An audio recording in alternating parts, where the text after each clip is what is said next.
I don't like assault mode too much. I think it's generally imbalanced, but at least in those first two maps, the defender had a fair chance of winning, even though the attacker was slightly favored to win. In these next few maps, the attacker is definitely favored to win. Everything just seems to point to the attacker winning, even though the defender can still win, but it would take a humongous skill gap in order for it to work. Here's Armada, the third assault map and the first of two Navy battles in the game. Even though one of the co-op maps had a battleship in it, I'd hardly say that constitutes his real Navy. Submarines, frigates, those are here in this map for us, and we're going to use ours to destroy those Anglo sea forts. Of course, we don't have the submarines. The Anglo side has the submarines. They have submarines, battleships, and frigates. We have gunships instead of submarines. I'd say this is an okay section of map, but the Navy only lasts for this first section here. After you destroy the sea forts, it's all land units. Which is unfortunate because one other map in skirmish mode, which we'll be getting to, is all you're getting as far as Navy goes. They really underutilize Navy in versus mode, which is why I think there should have been an option to do custom maps, even though that would have taken a lot of effort to implement and probably isn't worth it. This is not Warcraft 3. Our graphics are too good for that. Anyhow, you can see that I've taken down the first sea fort relatively quickly. The strategy here is to basically circle around the sea fort and keep the enemy between you, keep the sea fort between you and the enemy. That's the whole strategy here. So, even though, you know, it might be possible for the Anglo side to spawn camp the Solar Empire's spawn point, but you would have to destroy the Solar Empire units first, and that clearly isn't happening here. So it's also worth noting that the sea fort is damageable no matter where you hit it from. You could shoot at it from the top, you could shoot it from the sides, so that makes it easy to avoid frigate fire, although the frigates are relatively quick, so you're gonna have to focus on taking them down before you try anything, or just be like me and, you know, rush the sea forts. I gotta commend the other player here. Normally I have the sea forts destroyed by the 8-minute mark. So, of course, destructible objectives are not the best idea. I happen to know that there's special dialogue for the Anglo side if they actually manage to defend defend the sea forts until the time runs out, but that's a story for another night. So, coming up next is the land segment. Apparently, we can't use the battleships here. This is where things get very, very bad. Oh yeah, run over the sandbags in the cutscene, why don't ya? So, there's the Anglo spawn point, and very far away from it is the objective they're supposed to defend, the Anglo lighthouse generator. And right across from the lighthouse generator is the enemy HQ, or rather where it's going to be once the generator is destroyed. The spawn point is far away from the generator, and we could go up to the HQ ourselves, even though they were smart enough to actually make it impossible to capture the flag until the generator is dealt with. But still... Now, let's talk about our forces here. We have 2 light tanks and a couple of bazooka veterans. The only armored unit that the Anglo has for this segment is the heavy tank. I should note that 2 light tanks and bazooka veterans will always trump a heavy tank, every time. I mean, they have flame veterans and grunts for dealing with the bazookas, but we have more infantry than they do still. We have a lot more units than they do. I do not know how this got past testing. We have so much more firepower in units than they do. It's crazy. But the other thing that I'm surprised got past testing is the trick that I'm about to pull off right now. Now, admittedly, if you know what the Solar Empire player is going to do, you can try and stop them, but, you know, this is still, in my opinion, a very big map flaw. Right, now, I'm glad I turned off voice acting because Admiral Akira there is going to bug me about going in the wrong direction as long as I'm heading in the wrong direction, so he would be just yelling at me for quite a while. So you might be wondering, what's the point of going to the HQ if I have to destroy the generator before capturing it? Well, for one thing, I can take out these auto guns and MG towers fairly quickly without anything else defending them. And here's the good part. You can, oh my gosh, you can leave units here, and then once you've destroyed the lighthouse generator, the units that you left back in the HQ can instantaneously capture it. The heck were you thinking, Kuju? You can do better than that. You have done better than that. Battalion Wars 1 had great map design, but apparently you don't want to. I honestly cannot believe this works. When this was used against me the first time I played this map, oh, I was just so mad and I couldn't believe it had actually happened. I couldn't believe that they made such a silly design mistake like this.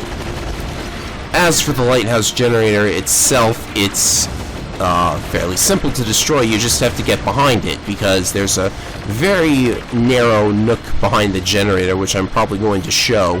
It's been a while since I recorded this. Now, it's not impossible for the defender to win. I've seen players on the defending side win because A, they were pro, or B, they knew about the trick and knew it was coming, so they took measures to counter it. Basically, they just went after the enemy as they were going towards the HQ and ran over all the infantry there. But still, this is a map with a very clear slant towards the attacker, because the attacker has more units, they have the numbers, which generally means they're going to win. A heavy tank can't always take down 2 bazooka veterans and 2 light tanks, especially if the light tanks or bazooka veterans happen to be player controlled, which in this case they are. And now to obtain the easiest victory ever. Let's see how far away he is.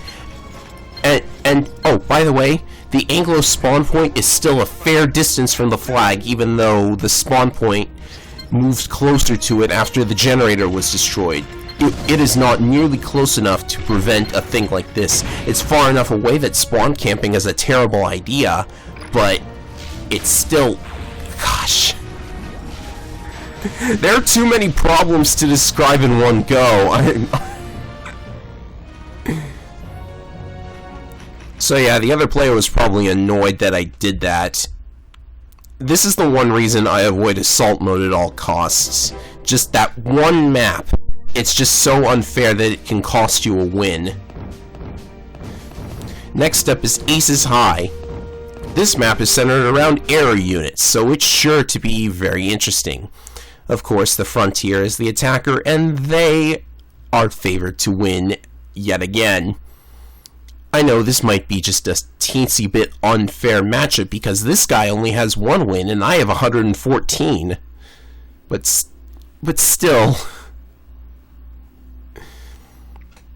Okay, so we have fighters. Oh, that's a good sign already. Always a good sign when the hardest to control unit is the only unit you've got. We've got 2 fighters, and we need to take out the barrage balloons, which I believe are the spy balloons from the first mission of Battalion Wars 1 with a new coat of paint. That's pretty interesting. After the barrage balloons are taken down, we get a bomber, because apparently barrage balloons are such a huge threat to bombers. After that, we'll bomb their turbines, which will cause the gate to fall, and then the game will once again switch from air units to land units. Wonderful. Such a beautiful design choice.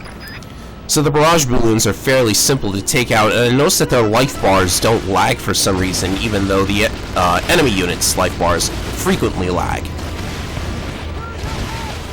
Oh gosh. Recording glitches, ahoy! That's just the icing on the cake. So, you know how I feel about destructible objectives. These barrage balloons are all too easy to shoot down. Even if the enemy fighters are prudent in destroying your fighters, it's still a simple task to rush directly at one of the barrage balloons and just shoot it down. It doesn't take a whole lot of shots. Although, I have to admit, these barrage balloons are just begging to be destroyed. I don't know if it's even possible, unless the other player is being completely awful, to defend the barrage balloons until time runs out. These are meant to be destroyed. They're nothing but a formality, meant to see how long the Tundra player can delay the Frontier player, which I guess is okay. I mean, the next section is much more interesting. Just gotta shoot down these barrage balloons. Only 2 more to go.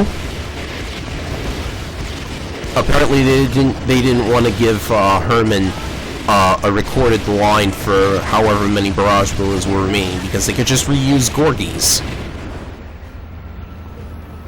Also, I don't believe I've mentioned it until now, but apparently all of the Versus maps are based on historical battles, basically.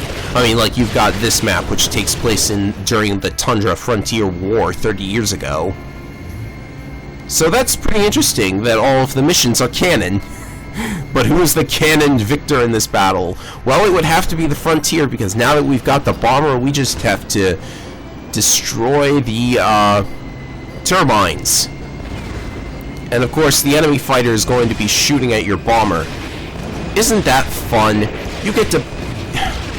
I guess this section is more fun if you're playing as Tundra, because it's very easy for them to get a beat on your bomber, and it's very hard to, you know, command your other fighters to defend your bomber. Like, there's no way to order them to do that. Also, the fighters can shoot at the turbines for a little bit of damage, you know, at least do something while you're waiting for the bomber to respawn. Maybe the bomber's ease of destruction is why it's so quick to respawn. Well, gee, if you're gonna make it respawn that fast, then I don't even know why you would want to even have a section like this at all. So this should be enough to destroy the turbine. The turbines would pretty easily go down in about 2 bombing runs. Just couldn't let me complete another bombing run before the bomber burned to death. Oh, but apparently one of them was destroyed. How did that happen? Oh well.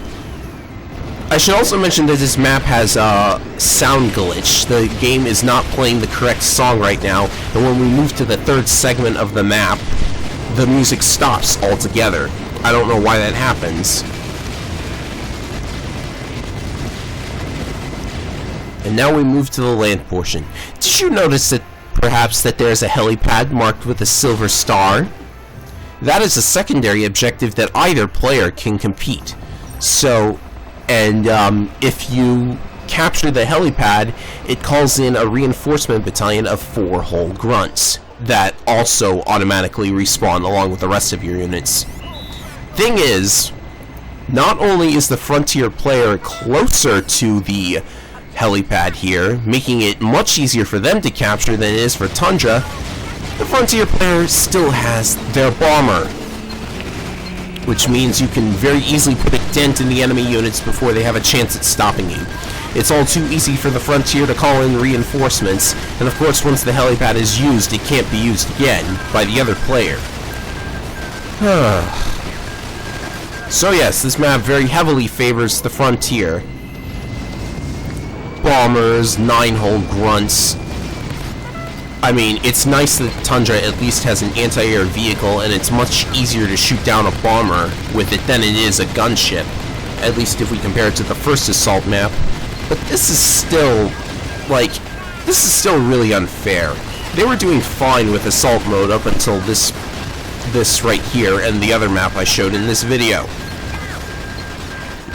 So now, you know, a skilled player, look, I know that a skilled player can still capture the HQ, defend the HQ, sorry, with relative ease, despite the obvious disadvantage.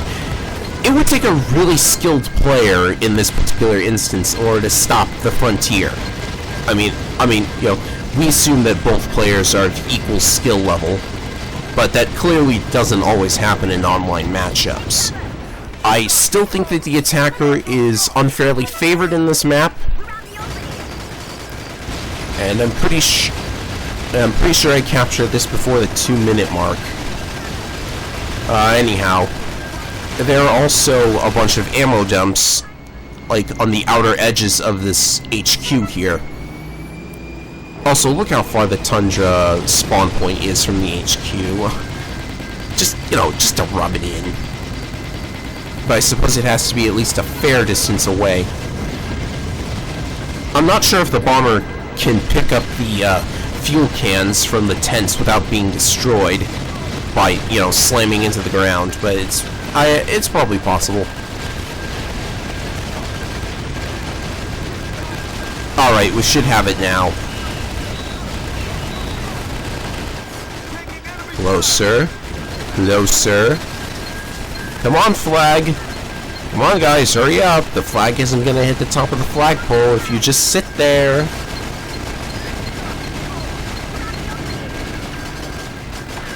Gosh, it's slow with only 1 infantry. Oh, nope, you're not re-raising my flag. Get out of the way. Get out of there. Come on. Is he gonna die? I guess he did. At least lag can create some weird thing. Oh, stop trying to re-raise the flag. It's over. You lose.